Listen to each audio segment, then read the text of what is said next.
Bonjour. À la demande de Patricia, notre éditrice de chez Passiflore, je vais vous lire un court extrait de La jeune fille et le fleuve. Alors comme je pense que beaucoup d'entre vous n'ont pas eu l'occasion de lire ce livre, je vais en quelques mots vous situer le passage que je vais vous lire après.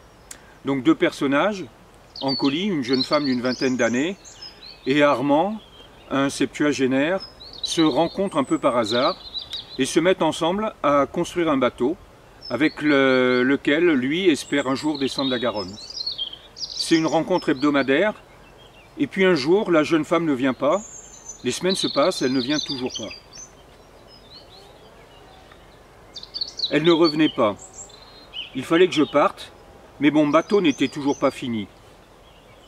Et tout à coup, je ne savais plus quoi faire. Partir, c'était ne plus avoir de nouvelles. Aurais-je la force de revenir ?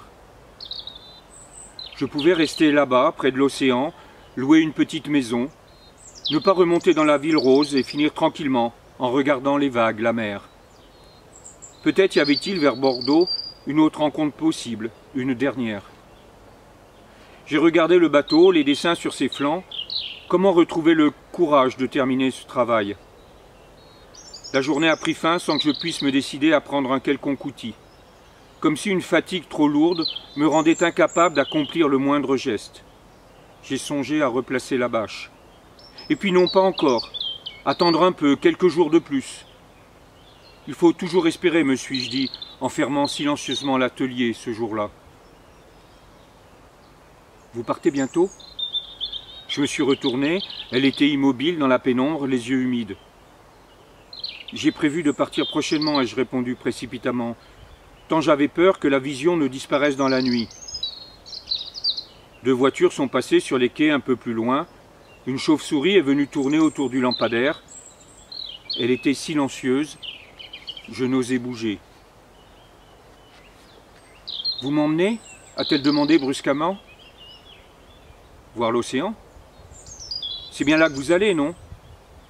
C'est un court voyage. C'est un voyage. L'essentiel, c'est le premier pas, le premier train ou le premier bateau, vous m'avez dit. Quand seras-tu prête ? Je suis prête. Et elle a poussé du pied un sac dissimulé dans l'ombre du trottoir. J'ai senti une angoisse monter en moi, un mélange de tristesse pour ce que je devinais être sa détresse dans cette ruelle, et cette joie que j'avais de la retrouver et peut-être d'imaginer ce voyage à partager. Tu as mangé ? Ça va. Ça ira mieux l'estomac plein. Et j'ai faim moi aussi. J'ai rouvert la porte de l'atelier, j'ai saisi le sac, l'ai posé à l'intérieur. Viens, on va arroser notre prochain départ autour d'un bon repas. Nous nous sommes éloignés.